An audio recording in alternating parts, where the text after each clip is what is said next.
Well, hey, everybody, and welcome to this midweek review with Mr. John. I am Mr. John, and we have been talking about this cool dude in the Bible. He is just a true man of God, and we've come to know him as the man named Elijah. And he was doing such great things and learning so much from God, but in everything that comes, it's got to go, right?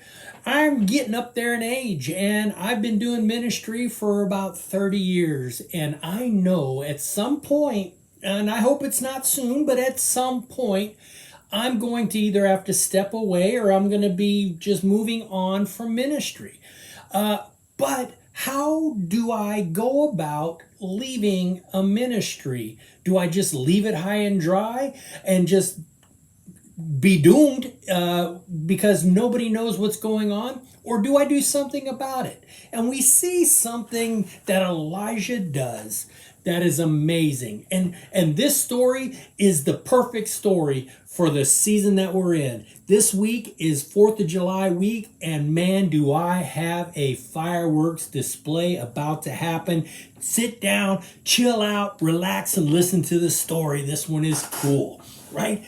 So Elijah decides that he is going to be traveling, and he has been actually working with a guy named Elisha.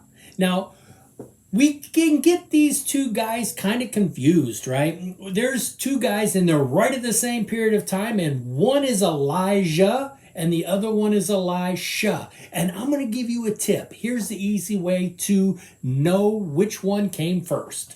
Elijah with a J came first before Elisha with an S. And if we go alphabetically, we know that J comes before S, so Elijah becomes before Elisha. But they're traveling. And Elijah has been investing into Elijah. He has been showing him just the way he does things. He's actually training him because Elijah sees something great in Elisha. And so when you see that as a leader, you want to invest in that. You want to train in that. And like I said, we all know that at some point our ministries, as we get older, will end at some point. We don't live forever. And so we need to have those people that can come in. If you have a successful ministry, you can have that person come in, take your place. Not do it exactly like you do it. You don't want that. You want the person to feel like they can do it their way, but you want to train them in the ins and outs and how to do stuff. And Elijah has been doing that to Elisha. And so they're traveling. And Elijah tells Elisha, hey, I just need you to go away. This is the last day that I am going to be with you. I'm going to be going with God. You know that, right? He says that and Elisha goes, yes, I know. And he says something to Elijah that's very funny about this. He tells Elijah to be quiet after that.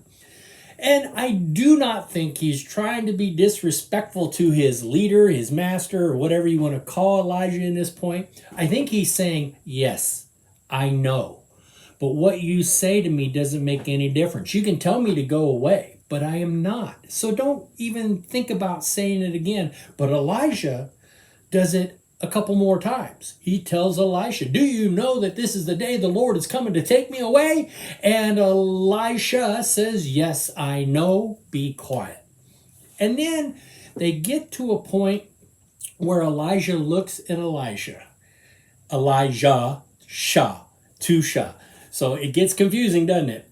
So Elijah says something to Elisha. He goes, hey, listen, if you could have anything, right? If I could give you something, or if God could give you something, what would it be? And Elisha, I don't even know how long he takes. He just goes, dude, I would like a double portion of what you have. Now that sounds almost again like a slight to Elijah. I want twice of what you got. I want to be better than you. That's not what Elisha is saying. This is the ultimate respect to Elijah. He is saying, dude, you are so holy. I want double what you got. I really would like to have what you have. It's so great. I would just love to have that. I think in today's world, we kind of say it a little different, right? Say your mom makes the best cookies ever, right? I know my mom and my wife, they make really good cookies, right?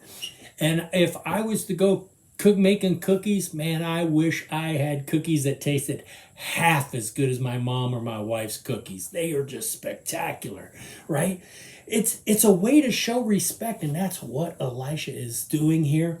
But they're traveling and they get to the Jordan River and they've got to cross. And Elijah takes off his cloak and he does something really weird. He just kind of whop. He slaps that water, and you know how when you take a pool noodle and slap the water, it makes that whopping sound? Whop! He probably slapped that cape, it went whop, but the water went shoop, split. Kind of like Moses split the Red Sea, and like Moses, they crossed on dry ground. Well, as they get across, it comes time when it's time for God to get Elijah. Now, we think he's been saying in this whole time when he's talking to Elisha that Elijah is going to die in that day. He's going to die, right? We think of, but no. What happens is the greatest firework display of all time. A chariot comes out of a whirlwind, right? The wind is going crazy. And all of a sudden, this chariot that's on fire, it's on fire now. And then there's a horse in front of it pulling it. The horse is on fire. This is like one of those spectacular fireworks displays that we see going up in the sky, but this is not going up, it's coming down. It comes down and it picks up Elijah. And as it comes around, and it starts to take back off. And now it is that rising fireworks. It's like dropping the mortar into the fire. Whew! It's going up in the air and it's coming up. And just like you guys probably do this, you probably have one of those fireworks that shoots a guy and he has a parachute.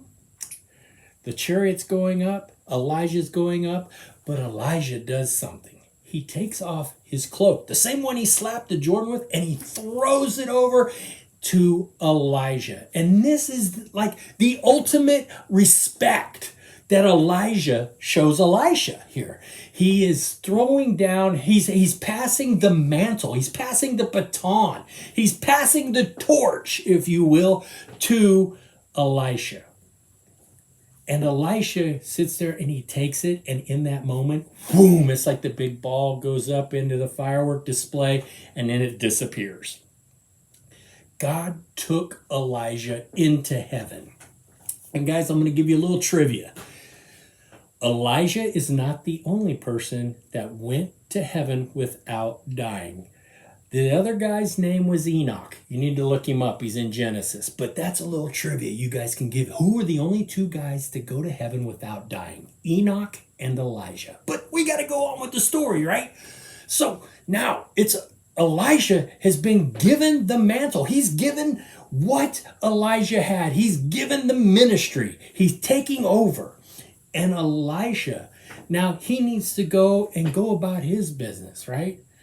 And he is so blessed by God. And he is basically taking over Elijah. And he's got the cloak. And he has to cross back over the Jordan. So what do you think he does?